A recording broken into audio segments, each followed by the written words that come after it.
Bago pumasok ang bagyo sa bansa, alamin kung aling bahagi ng inyong tahanan ang maaaring masira ng malakas na hangin. Manatiling nakatutok sa mga balita para sa mga update sa lakas at paggalaw ng bagyo, pati na rin ang mahalagang anunsyo ng pamahalaan.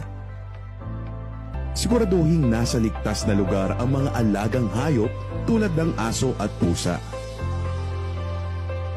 Manatili lamang sa loob ng bahay kung hindi pinapalikas at agad namang sumunod kapag pinapalikas nang hindi mapahamak ang rescuers at ang inyong pamilya. Ano pong paraan pwedeng gawin na kung tuwing bagyo? Tuwing may bagyo or may paparating na bagyo. So, nalalaman natin may paparating na bagyo through weather forecast.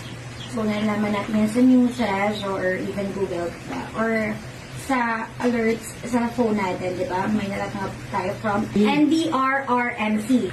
Siyempre, pag may paparating na bagyo, una natin kailangan gawin is mag-stock ng food. Non-perishable food. Like canned goods, ganyan. And syempre, first aid kit. Hindi yan mawawala. In any calamities and even in normal days, we should have first aid kit sa bahay. Para just in case. Para just in case. What else? Siyempre, stock of water. But yung pang-inom na tubig kasi yung kailangan. And as much as possible, if may, alam natin malakas yung bagyo paparating, or may bagyo paparating, syempre, we always conserve energy or save batteries para just in case for our sa communication. Yun lang yung sa bagyo. Ano ang dapat gawin tuwing may baha? Tuwing may baha. Tuwing may baha, syempre hindi ka lulusong. Kasi, who should know if merong leptospirosis or hindi nagaga. That's one protocol kapag may baha.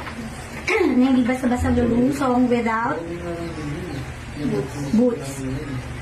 Pero kung talagang high tide or talagang mataas ang baka, may extra, ang dapat gawin dyan is hindi ka lulusong basta-basta. Yun lang naman yun. Ano po ang dapat ihanda tuwing may earthquake po? Ang earthquake kasi unpredictable yun.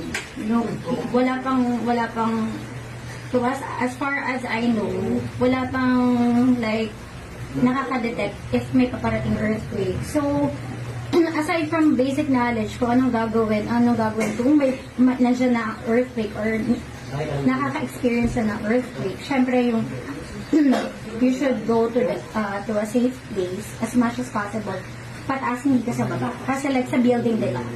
Kung sa building ka, ang pagbuo ng building hindi naman paganto na parang puno. Diba? Paganto. And then, syempre kung may mga tables na pwede mong pagtaguan, yun, diba? Pag nakaka-experience tayo ng birthday. Kung nasa labas ka naman, syempre, pupunta ka sa lugar na walang mga puno or taga-vacant lot. That's it. Yan, sa mga tanong nyo, kung sa baha, earthquake, or any calamities, ang number one dyan talaga, lagi may stock na food, non-perishable food, no matter what. Water, and syempre yung first aid kit niya. Kailangan talaga ng first aid.